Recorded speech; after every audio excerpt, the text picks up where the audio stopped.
Journalists are also the aim of Ukrainian forces. They selflessly perform their professional duty, and they are ready to sacrifice their lives in order to tell the truth to the world.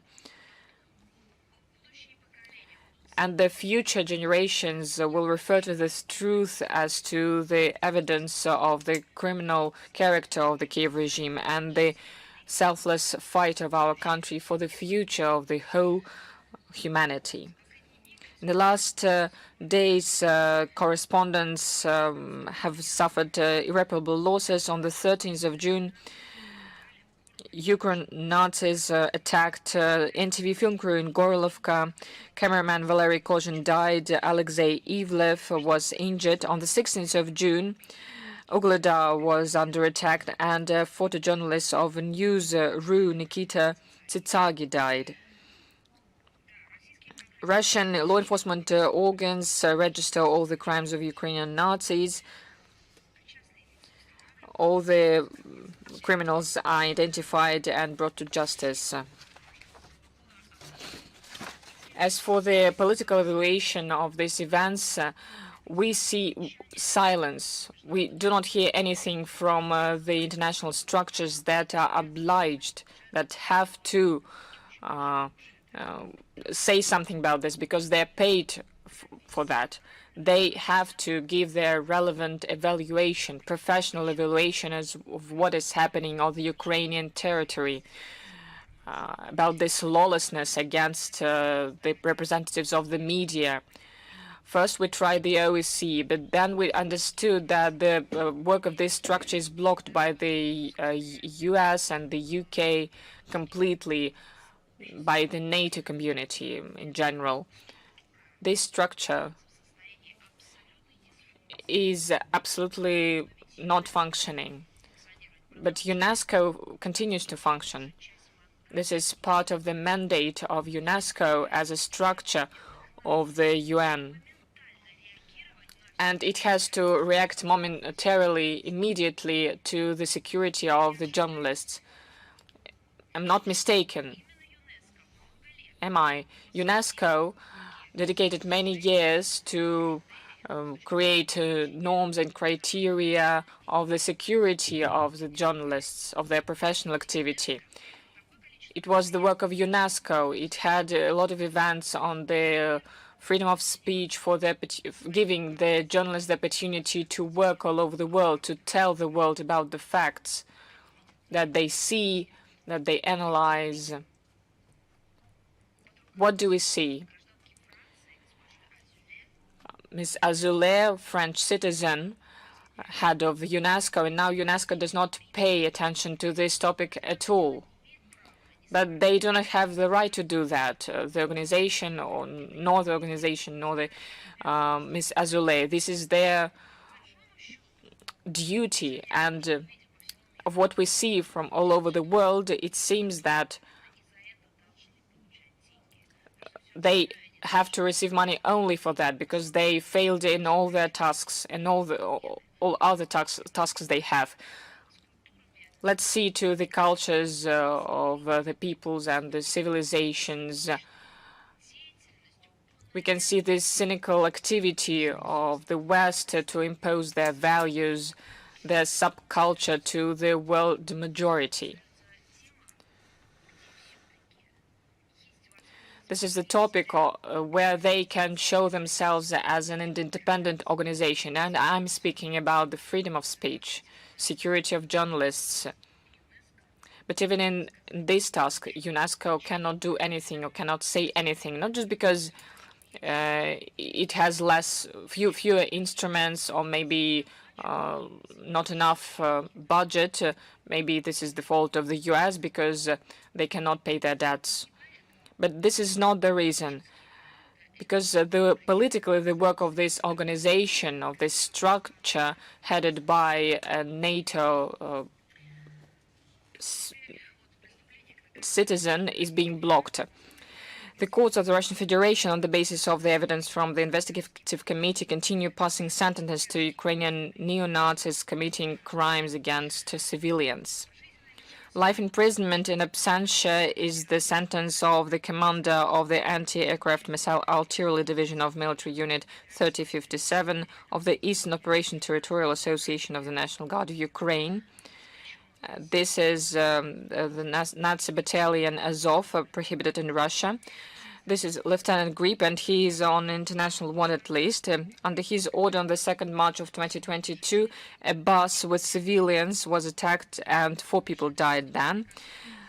Sergeant Major Kondrashov, who did this, is also sentenced to life imprisonment. Another soldier of Azov from the same unit 3057, Lieutenant Popzho, received 22 years in absentia, and he is also on international wanted list for the attempt to shoot at an armed man near Mariupol airport that was heavily injured on the 17th of March 2022. On the 11th of June, chair of the investigative committee of Russia, Alexander Bystrykin, had a meeting of coordination community to help children suffering from humanitarian catastrophes, natural disasters, armed conflicts, and terrorist attacks. The topic was ensuring security of children during the special military operation. According to Alexander Bystrykin, since 2014, around 5,000 criminal cases were initiated against more than 1,000 people, leaders and political and military leaders of Ukraine, members of radical Nazi associations, militants. 6,139 civilians died in the armed conflict. 173 of them are children. 15,000 civilians were injured, and 734 of them are children. What does civilized West think about all of this? On the 13th of June, on the margins of the defense minister of NATO in Brussels, was the 23rd meeting of the contact group on defense of Ukraine, Ramstein format, an infamous Ramstein format. Lloyd Austin told that since 2022, Kyiv received armaments that account for $98 billion.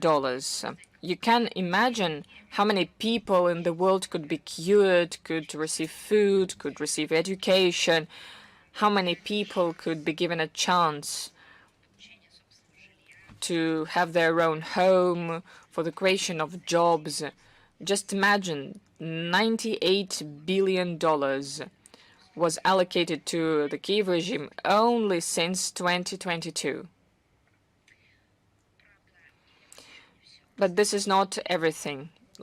Let's put an asterisk. And there was no control. This is what Lloyd Austin forgot to say. There was no control. There was no accountability. No one knows how this money was spent. But it was allocated because this is part of the game. The liberal democracy of the White House is trying to enrich themselves, to enrich the structures that will allow them, the White House and the administration, to still be in power. But this was the only good news for Ukrainian regime. This was good news from the point of view of Lloyd Austin. The main topic of the meeting was the strengthening of the Ukrainian air defense and provision of F-16 to Ukrainian forces. But there were no decisions in this regard. Zelensky wants to receive new Patriot systems, but they will not receive them. And Americans had to refute the messages in the media about the plans of the Washington to give one battery of Patriot from Poland to Ukraine. There are more problems with the F-16. The Secretary General Jens Stoltenberg spoke about the situation, speaking on the 17th June in Washington Wilson Center. He twice misspoke, saying what misspoke when he was speaking, and this is the quote of the Secretary General.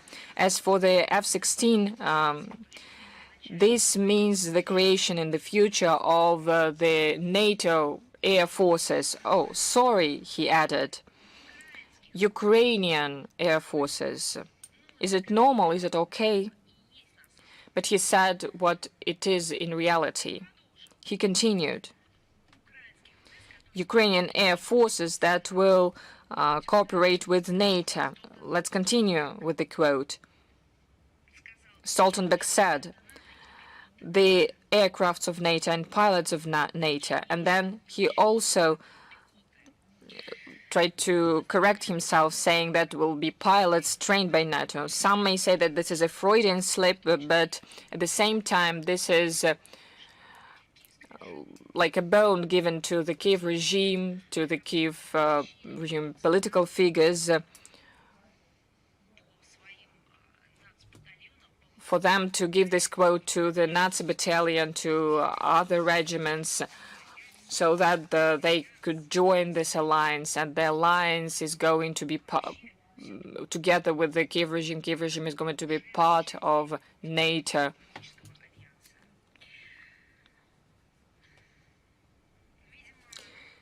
But it seems that that there are not so many of those who want such developments.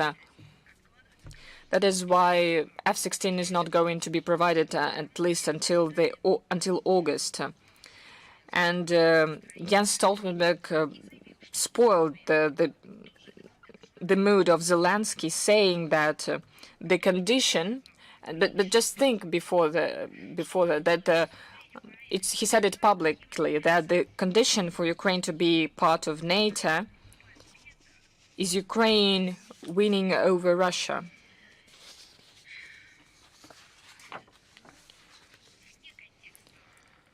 We leave away the context of what is happening in Ukraine right now, or our relation to the Kiev regime. Don't you think that it would be just, it would be honest to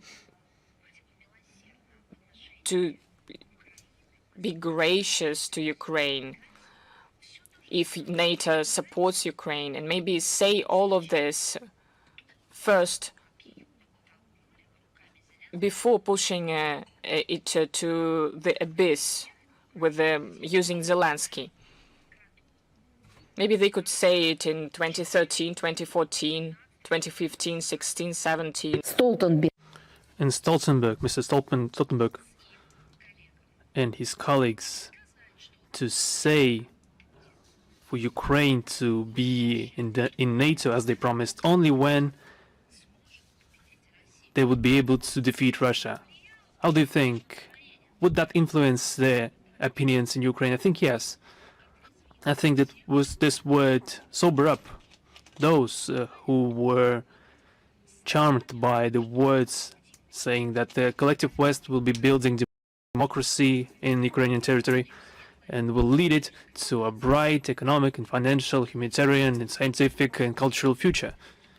I think they would understand then that when they were called into this future, they were called only on one condition, that they would begin fighting Russia. To fight Russia, the collective West had to use the Kiev regime instead of doing it themselves. Where was Stoltenberg then with his promises and his revelations? How tricky is this regarding Ukrainian citizens? NATO understands, of course. They understand very well. And this Mr. Stoltenberg knows very well that this defeat will not happen. No one will ever vanquish Russia. Protracted efforts of Kiev to become the member of the bloc costed Ukraine its well-being. This will not be said by Mr. Stoltenberg or anyone. They are cynical enough and Russophobic enough, and they are negligent enough, not in regards to Ukraine, but to Slavic people in general. They will come to this. They will perhaps sometime in the future admit what was the reasoning behind this entire venture. But this very question still can be posed by the citizens of Ukraine. They can ask Zelensky the Bankovaya Street, or anyone present there who is trying to drag them anywhere, trying to tie them to lampposts, digging them into trenches. Citizens of Ukraine can ask a question right now, at least as a final act, understanding that they have no future as part of NATO. What was it for? Why the Kiev regime was sending them into front lines? For this or what? I am convinced that European Union has the same opinion regarding Ukraine's accession to the EU. It's clear. Why? Because the European Union has become an economic subdivision of NATO. And the European Union has not grown accustomed to investing and developing into their new members for the sake of their future. And especially in regards to those who are not members of this union, they have accustomed to stealing, redistributing funds and assets to their own benefit. And the price that they expect Ukrainian citizens to pay, and Ukrainian society to pay, I can't even say the Ukrainian state because there's nothing left of it. This price has been marked. This is the goal that they put forward in front of the Kiev regime, to use them, using those money that has been provided by the West to inflict defeat upon Russia. And they continue to spew this nonsense into Ukrainian ears with the propaganda of Zelensky and his NATO curators. The defeat will not happen because it can't be happening by default. Now on the European tour of Zelensky, for the entirety of the last week, Mr. Zelensky and his accomplices were touring the Western Europe. On June 11 and 12, they've been in Germany to participate in a so-called conference on the so-called reconstruction of Ukraine in Berlin. It's interesting how the reconstruction conference is happening at the same time with the Rammstein group discussing what is there to ship in regards to deadly weapons, not to put a stop to combat. What do they call this foundation or fund or collecting money in the support of peace in Ukraine? A peace fund.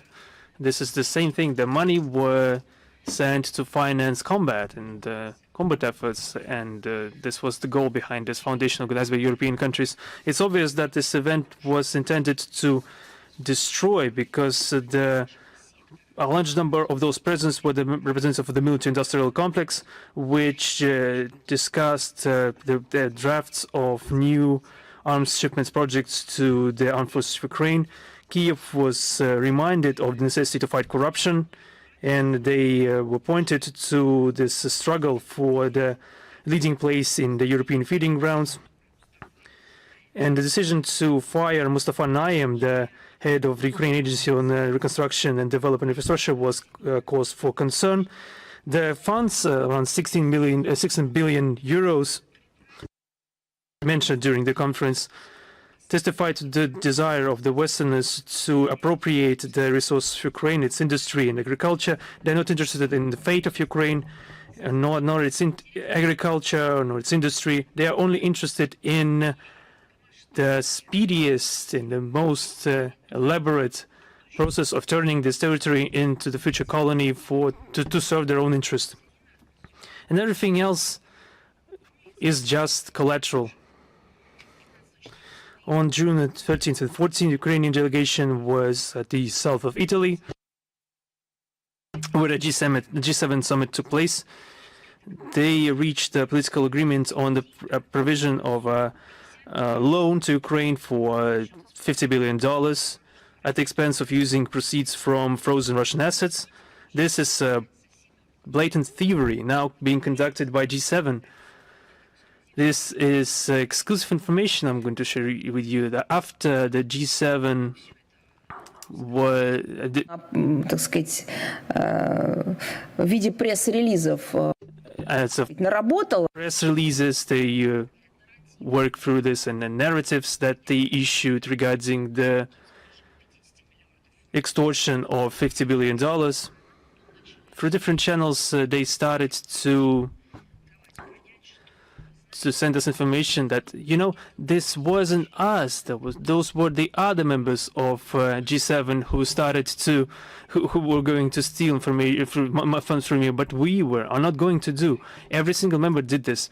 And why did they said that they weren't going to do that? At least they understood that the response will be extremely harsh. Do you understand the level of this cynicism and the thievery and the conniving attitude this whole complex to issue these endless reports of this pirate logic to appropriate somebody else's funds, and after that to go to the phone and try to beg us to understand that they won't do it, that they won't do it actually, because some other country of the G7 will do it, and not them, not the one who would be at the phone. But that's the essence of the ideology. This testifies to the fact that the money is scarce, and now we see that this aid has exceeded the amount of $100 billion. This is out of control. Understand that they have nothing to get the money from, and this was shown at the elections at the European Parliament, and European citizens are asking where their taxes are going to. The same situation is present in the United States and other collective West countries. That's why they are trying to resort to outright stealing. Just think about it. The decision of the G7, which posed itself as a flagship of the economic development, which is now under the influence of those liberal democracies, has descended into the whole of blatant thievery. They've been talking for many years about liberalization of trade, supply and demand, etc., on globalization, or the combination of liberal methods of economy management and protectionism, just to resort to blatant thievery at the end. There are prospects of a military defeat and political destruction of the Kiev regime. It frightens the United States and their allies, and there's no doubt that the stolen money will be sent for military purposes, procurement of arms for Ukraine, and this will only aggravate and protract the combat. This decision in the legal field would be called a criminal plot, and this only aggravates the blame of each of the participants. Providing such loans to Ukraine, they are basically promising to continue to steal during a long term. If no one's asking, whether the Kiev regime would be ready to return the loan, and we are yet to hear the Kiev regime saying how they are planning to do this. On the sidelines of the summit of the G7, Kiev signed a so-called security safeguard agreements with Washington and Tokyo. There are more than 10 such agreements on the part of Kiev, but not one of them is an international treaty status. This is a chimera. This is just trickery in regards to their own citizens, because they needed to bring some results from the meeting. That's why they are issuing these proclamations, those papers. Why do we call these papers? Because at any time these treaties can be stopped by unilateral meetings. But the Kiev regime is completely dependent on foreign aid. In the agreement with the United States, there is a point on Kiev's accountability in regards to the use of funds provided by the United States. They finally remembered, after spending $100 billion, that it would be good to report on the things that the money was sent for. This is being done exclusively to help the liberal democracies, liberal Democrats at the White House with the electoral campaign, because there are a lot of questions in United States. Where is the money they're asking from Mr. Biden? They know that he won't be able to answer on a whole range for a whole range of reasons. After the G7 summit, Mr. Zelensky received bad news that the European Council the Council of Europe decided to create a commission to fight corruption and appropriation of aid supplied to Ukraine. After 2.5 years, what are we talking about? What kind of commission? What kind of corruption? There is no corruption. There's just blatant banditism, which has transformed into terrorism. That's what happens all the time. Complete lack of accountability, which has been assisted by the United States regarding those who they are choosing as their allies. This creates extremism because there is no other way. This is just science, it's just knowledge, pure knowledge supported by facts and theory. It's obvious that the United States and Europe, they not the elites, I mean, but citizens of those countries are starting to ask questions because they doubt the legitimacy of Zelensky and understand that the money are just going into a black hole. Regarding the scope of those appropriations, they are just of a transatlantic scope. No one has any doubt about that. In Kiev, they wanted to conclude this tour by a Triumph of a Peace conference in Ukraine in Switzerland on June 15th, 16th, but something happened, something wrong happened, and the result was a total fiasco. Besides our own estimations, the Western press is viewing the summit in the same way. But I understand that Ukraine is not independent in any way right now, and there's nothing independent about Ukraine, and the very Department of Foreign Affairs in Switzerland, their Minister of Foreign Affairs in Switzerland confirmed our estimations. On the 17th of June, we published an exhaustive comment on that meeting. I will add only the following, that this meetup demonstrated the desire of the West to play the Ukrainian hand in combating Russia by any possible way. And thus is the rejection of discussing anything except the completely outdated Zelensky formula and a lack of desire of this person to cancel the prohibition to hold negotiations with Russian leadership, and also the lack of mentioning racist laws, of disavowing racist laws directed against the Russian-speaking population present at the formula. We hope that the countries that have come up with alternative options to the formula will point attention to this circumstance and will complement their existing propositions. If Washington, London, and Brussels wanted to establish peace or stop the bloodshed in Ukraine, they would stop to pump it with weapons incessantly. That's the direct formula. Supplemented, complemented, and add this to the initiative of President of Russia, which he spoke of at this very hall during his meeting last week with the Collegium of the Minister of Foreign Affairs. This statement was published at the website of the Kremlin and the Minister of Foreign Affairs. This is the working formula. This is a true perspective for settlement. Regarding the Russian language, if somebody is still not understanding how sensitive and fateful this topic is for Ukraine, we see that there is an incessant combat against Russian language and people speaking it. The ban is legally enshrined in the country to use this in all areas of life, including science, culture, education, media, advertisement. And now we see that the followers of Bandera and Shukhevich are intending to control even the personal communication. I think that this was out of scope of Bandera of Shukhevich. I think that was more of a fiction made by George Orwell. He was publishing it in his novels on people that would become this victim of this liberal lack of accountability. Now it is prospering not only in artistic forms, but now we see it in the territory of Ukraine. The persecution against everyone who is trying to speak their mother tongue, at least in the formal situation, is growing.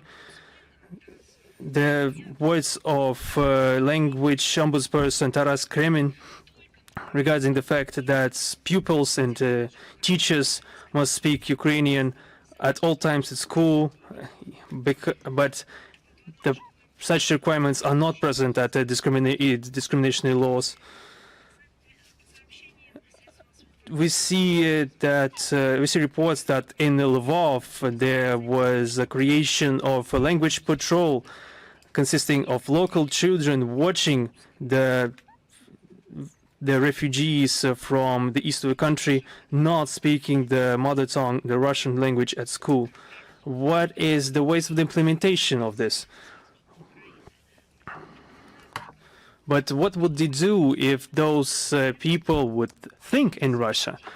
I don't know what Zelensky would do and what those children from Lvov language patrol would suspect that Mr. Zelensky is actually thinking in Russia, or perhaps even speaking Russian, which he is doing every day, actually. What would those children do, actually?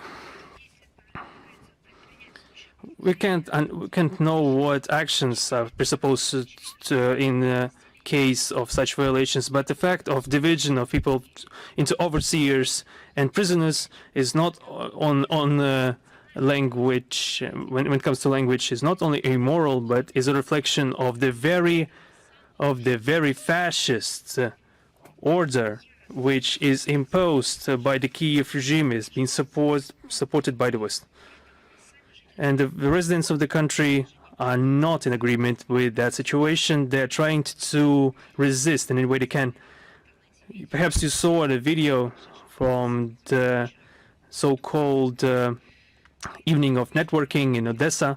We see that the audience is supporting Russian-speaking presenter who is interviewed with by those who are demanding him to speak the state language. This situation is a testament to the right of citizens to defend their legal right to use Russian language according to the Constitution, Article 10 of the Ukrainian Constitution. This very day, that was the day that Taras Kremen promised harsh reaction.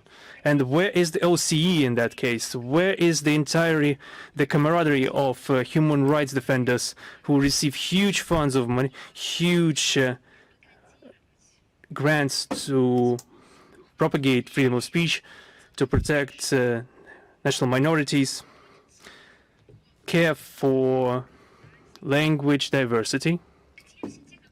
Where are all those who are calling themselves human rights protectors, human rights defenders at the OSCE? I don't know.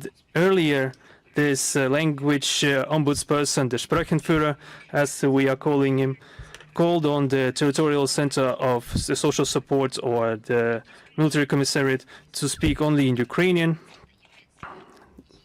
stating that it's a prerequisite for unity and reinforcement of defensibility of the state. What is the scope of this madness with them? How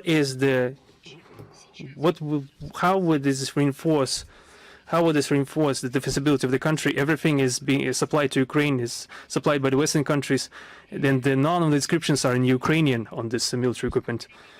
This is not even a Kremlin, and this is not. He's like tough as a stone, I think. Dull as a stone. This expression is just tough to imagine. While those neo-Nazis are still in power, the country, the remnants of Ukraine, will only continue to degrade.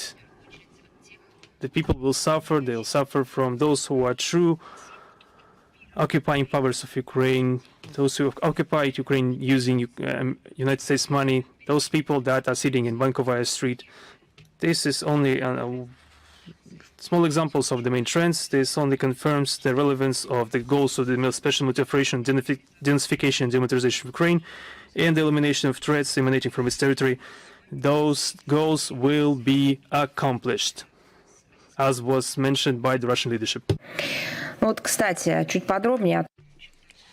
But let's speak in detail about two get-togethers. First, G7. And the second is NATO meeting. I would like to speak about this in detail. First about G7 and then about NATO.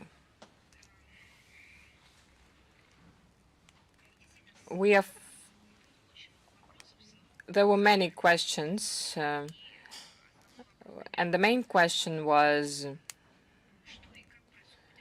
about the statement of G7 on the financing of Kiev regime from the profits from the management of frozen Russian state assets. They're speaking about $50 billion that will be paid through the income that West can receive in the future and reinvest in Russian gold and foreign exchange reserves. These are their wordings, but if we speak simply, Russian money just cannot leave the West in peace. It means that every country can lose their assets in the Western jurisdiction just because the US or US satellites are not content with its internal or foreign policy. Everyone sees like Washington, Brussels, and London and others use different kinds of pretexts to widen restrictive measures against the dissidents. Not only Russia or China, but all the countries of the global majority face such risks.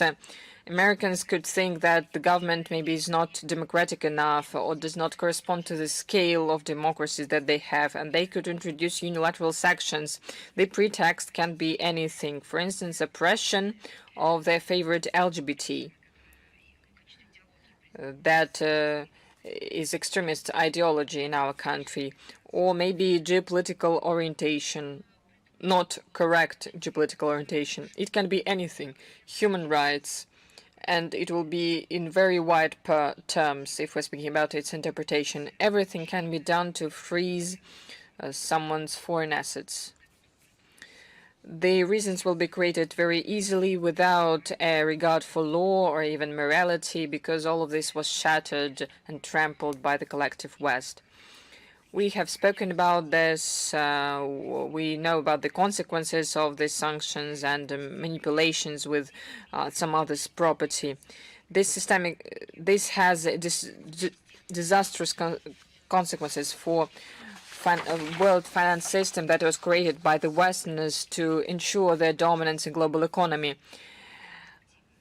No one is going to wait till Anglo-Saxons appropriate their assets for democratic purposes, and the states of global south understand it very well, and they gradually withdraw their assets from American, European finance havens that used to be safe. It's not surprising that Western currencies and reserve instruments become more toxic. The economy of these countries loses its competitiveness and attractiveness for foreign capitals. For the US, European, and other countries that are used to living beyond their means through neocolonial rents, endless loans, different manipulations with the finances that are absolutely artificial. And now this is the moment of truth for them. This debt bubble is backed by nothing but empty currency. Now we very rarely hear from even from the Western media the term of hard reserve currencies of the International Monetary Fund. And so this debt bubble can burst at any point. The reason can be anything, but the main essence, the main reason is obvious. Because they reached themselves in this race for pseudo-leadership. The consequences for the population of the states of the collective Western national economies will be considerable in the long term as well. This is the payment for stealing someone else's assets, organizing geopolitical adventures, not recognizing new realities of multipolar world, intervention using illegitimate instruments like legitimate sanctions. This is payment also for the trade war against those countries that have themselves reached considerable results, or they decided to use their own resources in the interests of their population, their national objectives and tasks. This is payment of the West for not understanding and lack of desire to recognize new centers of power like BRICS, SCO, and other associations of the world majority. Well, several words also about the next topic. I have to speak about it. I have to speak about the actions of G7, but I will repeat.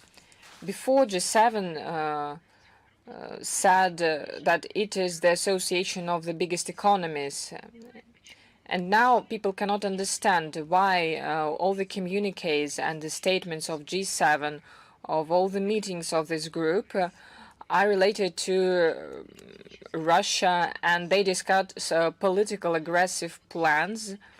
And no one can understand why has this happened. And now I invite you to remember how G7 was created. It was created as an association, as a forum, as a dialogue of the biggest economies. If these economies are not the biggest ones, and this is what it is, if we're speaking about economic indicators and such indicators as the number of population, resources, prices, and the indicators of development, well, it means that now they're looking for a new agenda. They did not recognize that they could do something to keep being the biggest economies. So now the agenda has changed because they are not the biggest economies of the world. Now let's pass to the facts. Well, I'm not going to speak about the insinuations about the Ukrainian crisis and different accusations against our country and our cooperation with other countries. We're not going to comment on that because we understand the objectives and tasks of the G7. Raising the heat of Russophobia and providing more and more armaments to Ukraine, widening the practice of secondary sections. They try to show their force and to provoke the polarization of international relations, to justify themselves before their population, find a pretext to legalize that they spend more and more money on their Ukraine project, and they have many other tasks. All of this contradicts the tasks of peaceful coexistence and development of states and people.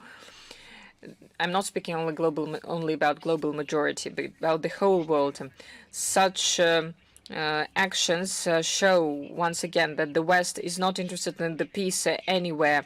Washington has subjugated all the members of the G7 to their own confrontational Russophobic policy and the situation around Ukraine. G7 is not even playing a coordinating role in the world economy. It is a political instrument that helps to preserve the hegemony of the US. But at the same time, they have the audacity to speak on the behalf of the whole world community on the important issues of the global agenda, trying to present the things that they reach as universal standards or ultimate truth. We listen to what they say in Italy. We see what they have written in their communiques, and we would like to ask, who are you? You're not even the whole collective West. I'll remind them for their self-identification. G7 accounts only for 10% of the population of the planet. How 10% can speak on behalf of everyone? Maybe have some very good economic indicators, maybe before they had. But they had them using some foreign resources. Now they don't. and their share in the world economy is steadily declining. They have lost their international authority. They don't have any influence. They don't have any results. That is why they have such they're acting so aggressively, and they keep calling themselves the Big Seven, the Group of Seven, which is not truth. And they keep trying to impose their selfish interests, rejecting the rules of decency and openly ignoring the principles of the UN Charter. So the G7 summit was another milestone on the way to degradation of these associations, and it reminds us that the agenda of the US and their allies includes the imposition to everyone of the Western non-universal values, and it differs completely from what really interests the international community. It differs from the real problems on the global agenda. I would like to point out that the time of such associations as G7 has gone irretrievably. These countries have to admit their mistakes, disavow their statements, anti-Russian statements based on hatred, and to recognize objective reality of the forming multipolar world, and conduct their foreign policy according to the new reality, according to their opportunities. And we see that they have fewer and fewer opportunities because they're based on nothing but ambition. Another get-together that we'll have to commit on the 13th or 14th of June in Brussels, there was the meeting of NATO ministers of defense. It is the final chance to compare notes before the summit and on the 9th, 11th July in Washington. The priority was continuing military aid to Ukraine and creation of the fund for obligatory support of the Kyiv regime by NATO countries. I have commented on that, speaking about Ukraine.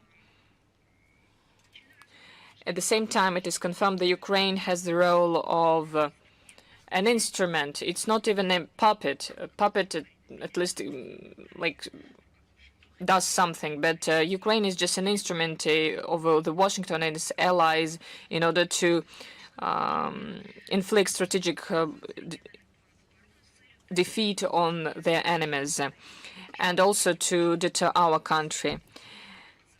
They spoke about their concerns about, and I think the wording is wonderful, about the activity of Russian intelligence and escalation of hostile activity of Russia in NATO countries. They agreed on the retaliatory decisive steps, but in fact this is a new campaign on spyomania and witch hunt. At the same time, they're supporting the election process in Washington. The story repeats itself. The accusations against Russia don't have any evidence. All of this is done to support the statements of American liberals that are trying to preserve their presence in the White House, and they need some kind of international support. NATO propaganda is exhausted. They don't know how to intimidate the population on the countries of NATO so that it could meekly agree with further militarization of Europe, increasing military spendings. 23 NATO countries will reach 2% of GDP that is allocated for armed forces and to buy new weapons. And before the summit, it seems that they'll keep pushing other members to show a high level of financial discipline inside the bloc. As Secretary General said, this is in the interest of the American military system because it accounts for 2/3 of military contracts of the U.S. allies. We're speaking about Western Europe, the Roman law, culture, education. Many things were given by it to the Western community, and now it is not going to receive anything. It only gives its resources and its opportunities to Washington. It just gave itself to them. and Washington has subjugated it. London and Washington has subjugated it. So they are deciding what Western Europe is going to do. It does not belong to itself.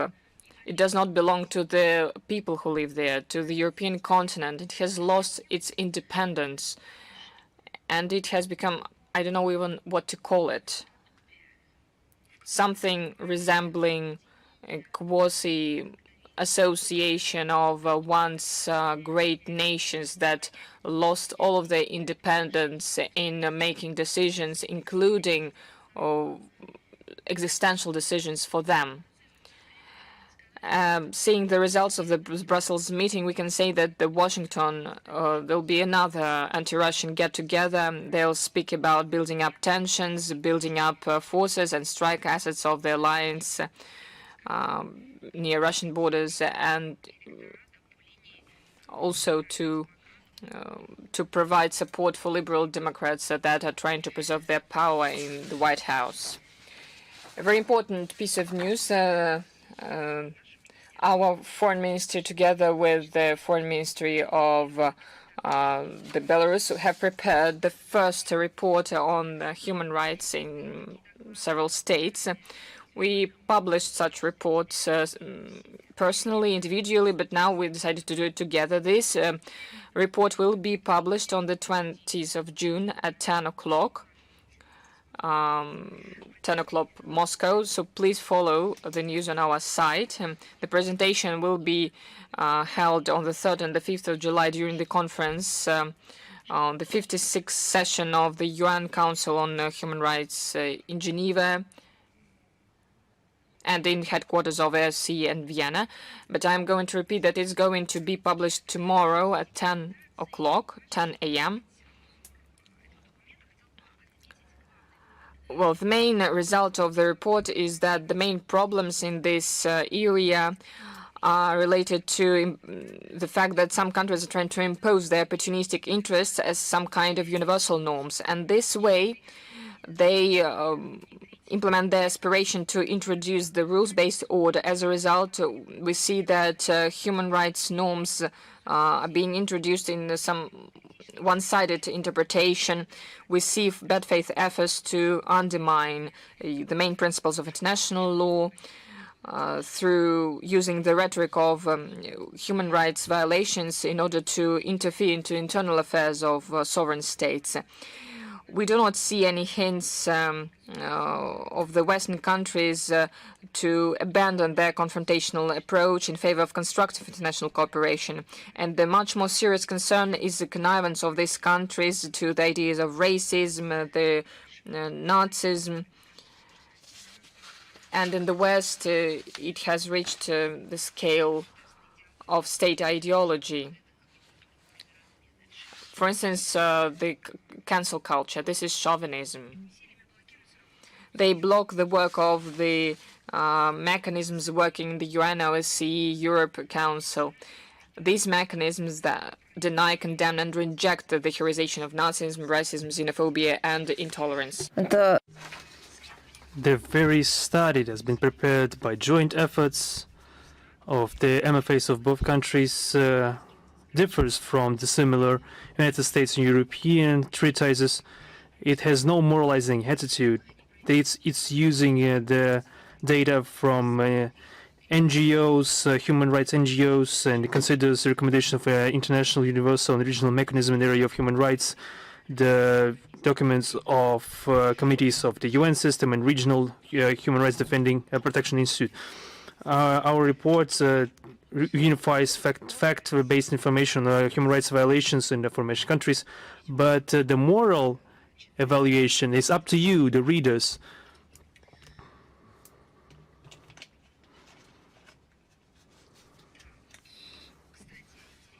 Also, so to say, about human rights and its idea of human rights in the West.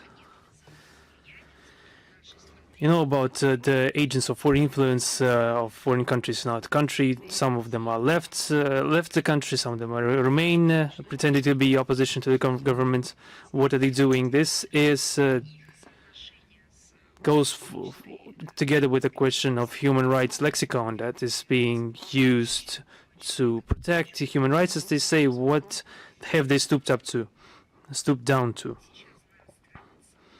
Currently, the pages of the United States political paper, we saw the publication by a duo of Mr. Khodorkovsky and Kasparov. They published the idea of a passport of a free Russia to stimulate immigration from our country. We see this tailoring of facts to suit the concept. This is a mix of propaganda. They don't care about the legal aspect of this initiative or any of these attempts. They are eagerly using the example of efficiency of the proposed mechanism by drawing parallels with the passport of free Russia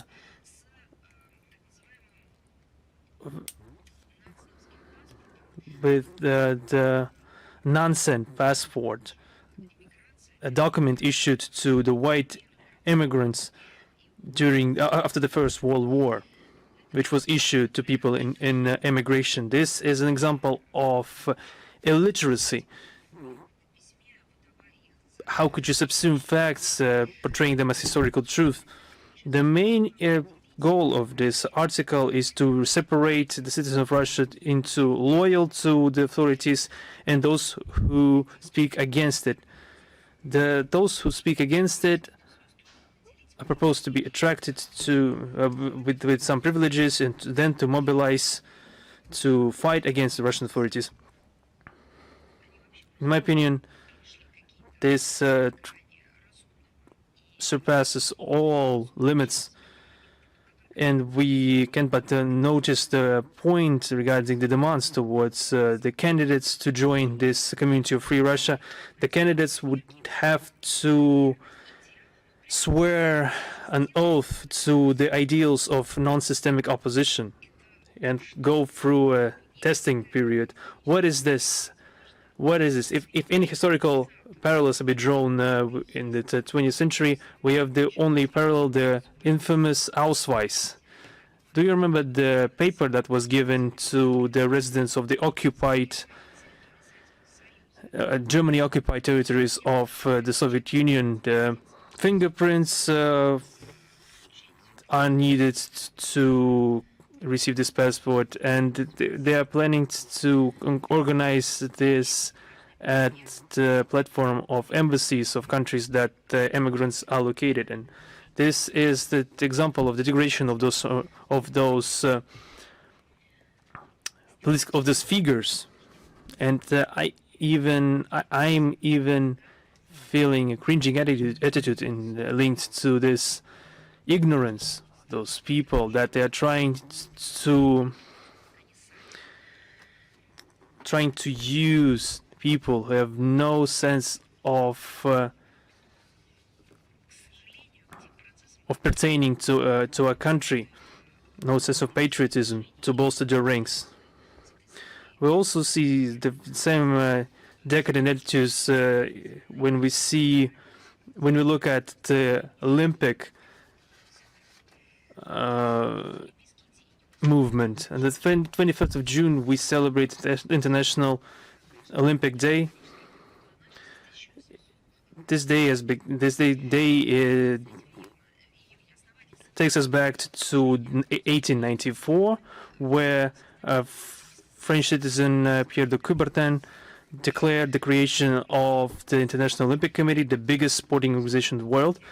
Perhaps few people could think that 130 years later, the ideals of the Olympic movement set out by him would be just stomped on by the current managers of the organization and their Western curators, and sports would be politicized. Perhaps few could predict that the sports movement would be so politicized, because the essence of sports is union. The essence of this international sporting movement is to reunite people. But here we see that this peaceful competition, the main principle of international sportsmanship, is just used as another instrument of bloodshed. We were forced to state with sorrow to the international sporting cooperation is in a deep crisis due to the efforts of the West and their desire to cancel the Russian sports. The heads of the International Olympic Committee and the Westerners are stooping down to bribery, threats, blackmail, and surveillance over Russian athletes and outright discrimination. I think that such actions damage the entirety of the sporting community and lead to degradation of the national sporting movement. By barring the athletes from competitions, they are damaging the competition and the interest viewers have towards the events. We will, on our side, we will continue to defend the rights of our athletes, and we will stand by the principles of the Olympic Charter and the human rights norms. And one of the main principles of the Olympic Charter is that sports is one of human rights, and everyone should have access to sports without any discrimination regarding the internationally accepted human rights in the framework of the Olympic movement. Our country is still committed to the equal sporting interaction with all interested countries and responding to the spirits and principles of Olympic movement, which excludes politicization and any conjuncture. And we invite all the athletes and everyone who is interested to participate in the sporting events that we are conducting in our territory based on the principles of the Olympic movement. The liberty, equality, desire, strive for peace, respect, and of course the understanding of sports as the physical culture.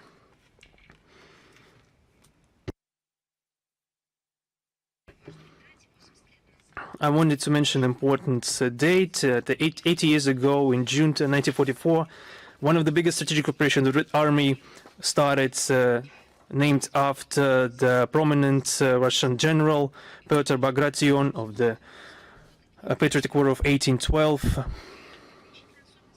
The main distinguished feature of this operation is the strategic scope and results of this operation. The Red Army, beginning their offensive on the 23rd of June at the front of 700 kilometers in length, have advanced 600 kilometers to the west. And the result of the successful offensive, the Red Army liberated almost the entire territory of the Belarus, the majority of Lithuania and Latvia, and the eastern regions of Poland. During the first 12 days, the Army Group's center forces were completely crushed. On the 3rd of July, Minsk was liberated, and Vitebsk, Bobruisk, and the Minsk area saw the surrounding of 30 German divisions. On the 17th of July, the central streets of Moscow bore witness to the march of 57,000 of German POWs, and this march continued for almost 3 hours. From the middle of July, the combat shifted to the Baltic Sea region and the Carpathian Mountains region, and Vilnius was liberated on the 13th of July despite active resistance. On July 17th and 18th, the Red Army crossed the state border of the Soviet Union with Poland. On the 21st of July, our forces liberated the prisoners at Majdanek, the concentration camp. The city of Lublin was taken on July 25th. By the end of August 1944, the extensive territories of Belarus and a significant part of eastern Poland was liberated from German occupation. Soviet forces made it to Wisla, to the outskirts of Warsaw and the border with Eastern Prussia. And the Hitler coalition was fractured, with Romania and Finland leaving it in September 1944. The Red Army was assisted greatly in the territory of Belarus by the partisans who conducted ambushes, were attacking the HQs of the enemy, were attacking communications lines, and supported the advancing forces. Also, I would like to mention that as part of the Belarusian front, The aviators of the French aviation regiment Normandy were fighting valiantly, and this regiment was given honorary nominative of Nemansk.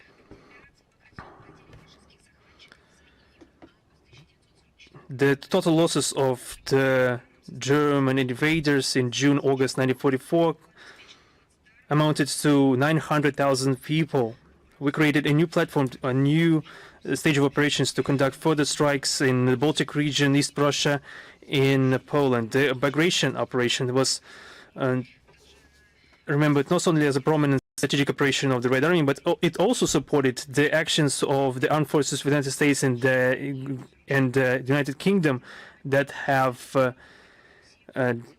started the D-Day on the 6th of June 1944. This offensive in Belarus forced the German high command to redeploy huge contingents to the east, bearing in mind that 70% of all forces of the Wehrmacht, up to 145 divisions, continue to fight at the Soviet front. And in his letter to Joseph Stalin of 27 September 1944, Winston Churchill mentioned that it was the Russian army who had gutted the German war machine and was occupying the most part of the enemy's forces. When Rishi Sunak and his policy considered it possible to celebrate the Day of Europe, Day of Liberation of Europe from the Hitler's forces in the European continent, its western part, and decided not to invite Russian representatives to the event, when this happened, they lost not only the conscience, not only the conscientiousness regarding our efforts, the sacrifice our fighters made, and the United Kingdom perhaps stopped respecting even Churchill. And while liberating Belarus, the Soviet warriors of all nationalities manifested impressive heroism and battle mastery. 1,500 participants of the operation became heroes of the Soviet Union, and hundreds of thousands were awarded medals. Now on the June 22nd, you know, this is a remarkable date in the history of our countries. In our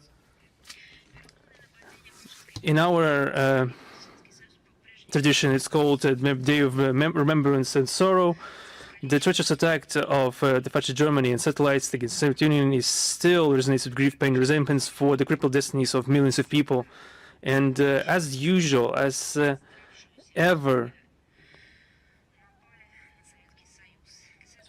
after conquering Europe, which submitted without fighting, the Germans attacked the Soviet Union, and this war lasted for 1,418 days and claimed more than 27 million lives of Soviet citizens. And the Soviet Union took the brunt of the strike of the Hitlerite Germany. It managed to break the back of Nazi movement and liberate the peoples of Europe from occupation. More than 75% of all losses and casualties of forces of fascist Germany and the Wehrmacht have been lost on the Eastern Front. We remember on June 22nd all those tortured in fascist captivity, those who died on the backlines in the occupied territories from hunger and hardships. We mourn for those who sacrificed their life to protect the motherland. The victory in the Great Patriotic War has always been a source of pride for us, because this has always been a time of the greats, of titans. Those people who defended freedom and the independence of our motherland were heroes, even if they don't call it themselves such. After the victory, it seemed that Nazism as ideology was defeated, was crushed utterly, and would not be able to raise its head again, and that the countries that birthed it will learn a terrible lesson forever. And those who felt the impact of fascism will never forget this. But the ideas of supremacy, exclusivity, and xenophobia have been resilient and have taken roots in the minds of Western elites to become an instrument once again of their Russophobic policy. It has been just muted for a time. They made it a taboo. But year after year, they were engaged in rewriting the history of the Second World War. They even tried to rewrite the history of the Great Patriotic War.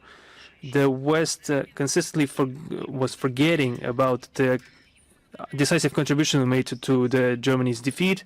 And after those blasphemous statements of the leaders of the Western countries who have appropriated victory in the Second World War, the result of this, we see at the example of those who don't remember their past, their ancestors, the very people who have ruptured the links with their forefathers by demolishing monuments dedicated to them.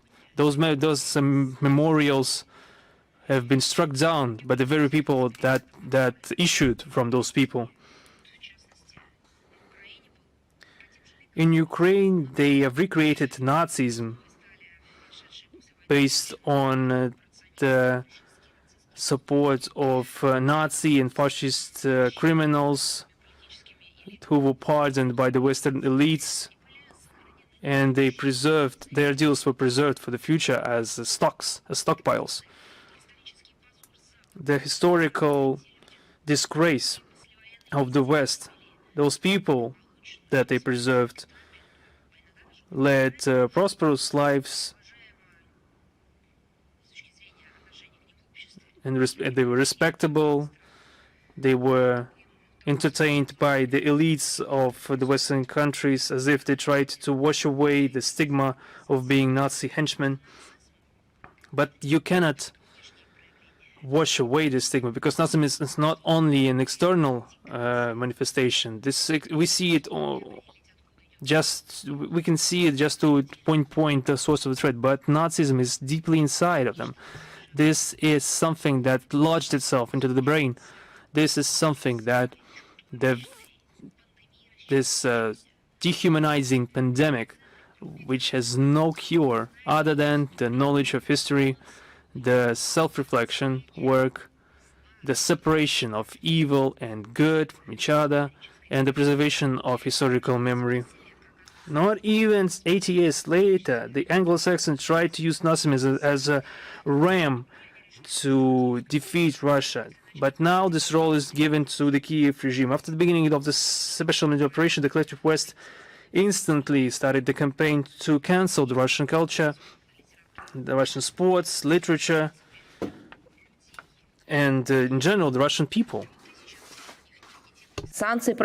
It introduced thousands, tens of thousands of legitimate measures against us in the economic sector as well. They understood who elaborated all of this. They imposed this sanction against people who work, who every day do their professional duty. They knew that they imposed this sanction not only against Russia people, but against people all over the world, because this affects all the corners of the world. But they think they can do this because they're exceptional. They are this garden that can do anything, this golden billion. At the same time, they wage war on the monuments to those who liberated Europe, the monuments to the heroes of the Great Patriotic War being demolished, to the warriors who liberated Europe. And I'm not speaking about only the military monuments, but also to the Russian classics. They are trying to finally bulldoze through the historical memory of nations. The coup d'etat in Ukraine 2014 showed that the collective West does everything to turn Ukraine into anti-Russia, to revive the ideas of Nazism, neo-Nazism, nationalism, glorifying the henchmen of Hitler, Bandera and Shukhevich, having torch marches, canceling Russian language, which most of the Ukrainian citizens speak and think in. in practice, we see the Nazi Germany of 1930s, the oppression and sometimes medieval harassment. We could just remember the mass burning of people in trade union house in Odessa in May 2014. We can remember persecution of those and harassment, abuse against those who were held captive. Just remember what was said by President Poroshenko, that those who didn't swear allegiance to these ideas will always live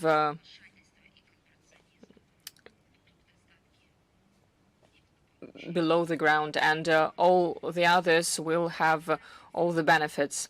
So this medieval abuse is what Russian-speaking people in Ukraine face. Without any trial, dissidents are being persecuted, abused against. People are being dragged to military offices, to inscription offices. They do everything for this ideology to keep existing. First, they reached those who were speaking Russian, and now they put on this altar of neo-Nazism the lives of the civilians, of the citizens of Ukraine, even those who swore allegiance to this neo-Nazism. And we spoke about this. We spoke about this for many years. Nationalism, neo-Nazism, fascism are the evils that afterwards consume those who created them, because they always need blood and victims, regardless of the initial causes or initial objectives. Let's see what is happening to the political opposition of the Kiev regime, what happens to the persecution of the canonical or Ukrainian Orthodox Church. They tried to exterminate the residents of Donbass. Ukrainian Nazism was nurtured from the outside. It was armed from the outside by the collective West that is a proxy party to the conflict in Ukraine. Being the heirs of the generation of the great victor, we do not have the moral right to see the return of the Nazi ideology. We remember the terrors of Nazism. We remember the efforts that were needed to defeat it, and the work that was not done properly by the West to eradicate Nazism now yields its terrible results. We honor the memory of our fathers, great-grandfathers, great-grandfathers that died in the Great Patriotic War. We will always remember the heroism of those who were not on the front but on the back lines. They sacrificed not only their lives but their health in order to reach the victory together with the front. In the context of the special military operation, our military continues to fight for the just cause, fighting against this Nazi hydra. We thank all those victors who gave us future and life and peace. Eternal glory to those who fell for the freedom and independence of our motherland. Eternal memory to them. And I'm ready to answer your questions. International Life, are you here? Hello, Ms. Zakharova. You spoke about Jens Stoltenberg today. I would like to point out the next thing. The countries of the alliance started consultations on having nuclear weapons in readiness. How could you comment on that? You know, this is a very interesting story because, first of all, we heard the statements, some kind of. Then it was published on the Telegraph, and Stoltenberg was the one who gave the interview, and then it was disavowed by the official representatives of the NATO. I think journalists have to find out if he said it or no. And now let's return to the question, to the essence of the question. Well, it's very important to say, if we're speaking about the British journalists spreading fakes, they started blaming Russia for propaganda. This is just surprising. Maybe this is the mistake of the British journalists. We remember how they tried to incriminate the British establishment. For instance, it was Reiter. They said that the British leaders didn't say what this media said. But after several hours, the journalists of Reuters supported their version of the events. But Telegraph couldn't do that. That is why they decided to relate all of this to Russian propaganda, but Russia has nothing to do with that. Telegraph and Stoltenberg should figure out themselves if he said it or not. So they just used well-used anti-Russian templates, not even seeing global communication problems that they have. As for the question itself, if we're not speaking about the readiness of the weapons that are provided for joint nuclear missions of NATO, this destabilizing practice continues to be a very serious problem for security on the continent. It is mentioned these missions are based on the deployment of the US of its nuclear weapons in Europe.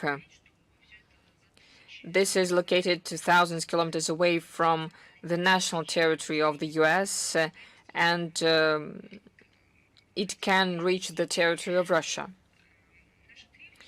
Our demands include the withdrawal from Europe of all the American nuclear weapons and all the infrastructure that could be used for its deployment. Thank you very much. Another question. The other day, the representative of the OSCE on the freedom of the media, at the end of his mandate, accused Russia of the catastrophic situation of the media in our country, and he was speaking about security on all the space of the OSCE. What can you say about that? You know, it's very interesting. When the mandate ends, people stop working somewhere. It is not what happens. You said very correctly. Ribeiro was not speaking about the end of work, but about the end of mandate. Maybe before it was the same in the OSCE, but now it is not like that. Her mandate ended, but her work didn't. This is the shame of the Portuguese diplomacy. She was presented as a great professional when was nominated for this post. She was presented to the countries that were supposed to support her nomination to this post. But in fact, she didn't do anything, and it costed a lot. Through all this time, which she was not doing anything, she was not working. There isn't any word to call this type of activity. So this, in one of the most terrible examples of the biasness of this organization, of the work of this person as the representatives of the OSCE for freedom of journalism. Remember how people who had this post in the OSCE truly used their professionalism and their personal characteristics to counter the terrible trends of destructive influence of one country against their work. They had some kind of balance. They used their professional capabilities to implement the mandate that they have. But Ribeiro didn't even try to do that. She personally participated in the segregation of the journalist community, in separating journalists for bad and good ones. In the recent years, we haven't seen anything but biased statements from Teresa Ribeira that has nothing to do with the mandate she has.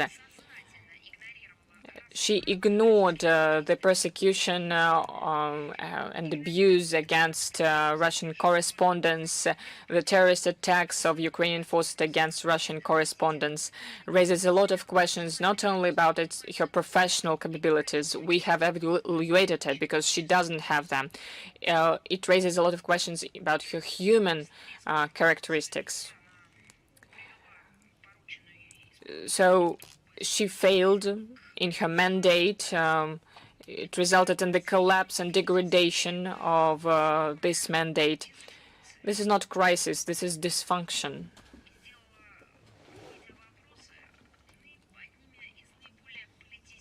Media issues are the most politicized in this structure.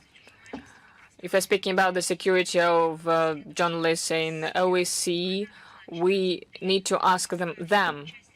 And this structure has to explain to the members why it kept silence when there were terrorist attacks against journalists, against Daria Dugina, Vladlen Tatarsky, Mr. Kokov, Vladislav Zhuravlov, Mr. Maksudov, Mr. Yeremin, Mr. Kozhin, Nikita Tsitsagi. There wasn't any condemnation, any formal condemnation against those who did it. I'm not speaking about giving facts. They didn't even say anything. She just heartless person who doesn't do anything. There are a lot of restrictions of the OSCE against Russian media. They deliberately ignore the rights of Russian journalists that do not work according to the Western norms. They push away Russian media from their OSCE space. She ignored everything.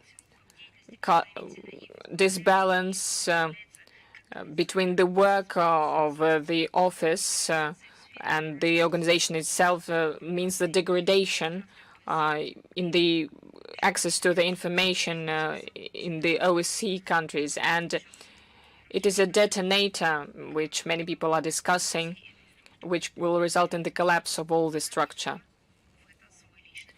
She contributed personally to it. The main result for us of the quasi-work of this person means that this institute was usurped. In fact, it was maximally politicized. That is why it is necessary to reform it deeply. We need to reform it, restructure it, somehow change it.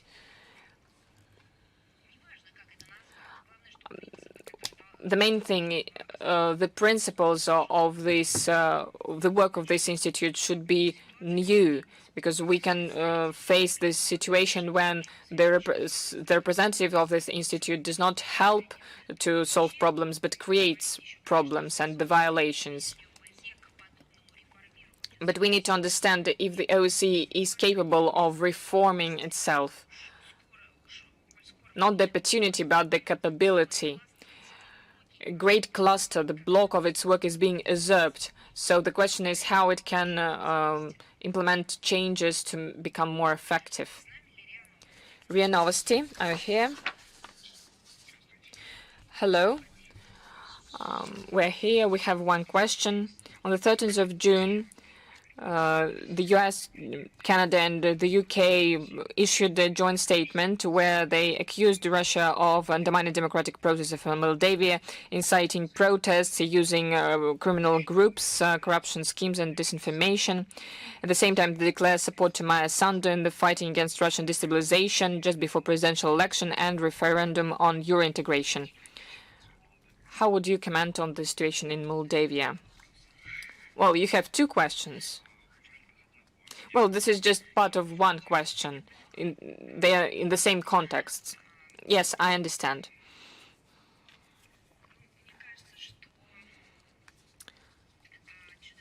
I think that this is another fake or another attempt to support Sandu regime anyway by the West. But you know, They paid her directly, and she has Romanian citizenship, and she supports all the Western narratives.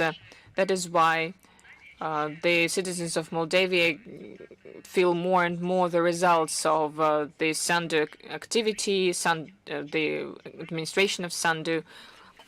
We're speaking about the survival of the people, the culture of Moldavia. So she needed some kind of support from the outside. That is why 3 countries decided to do that. And the essence of the statement is like presenting everything like it is not as it is in reality. So in fact, we hear some accusations, baseless accusations against our country. Even, for instance, we are to blame in the problems of Moldavia, as they say. This is an attempt of somehow to blow the process of turning of the republic under the administration of Sandu, that is supported by the West, in making Moldavia a dictatorship, in order to protect the country of the so-called enemies of democracy.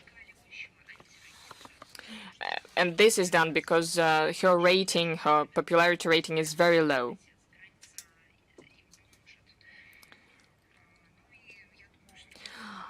Well, I think that we should base on the evaluation of this statement by independent Moldavian experts,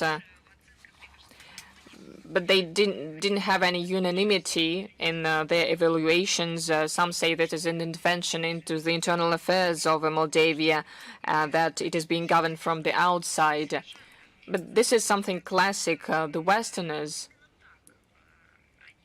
do this to support each other during election processes.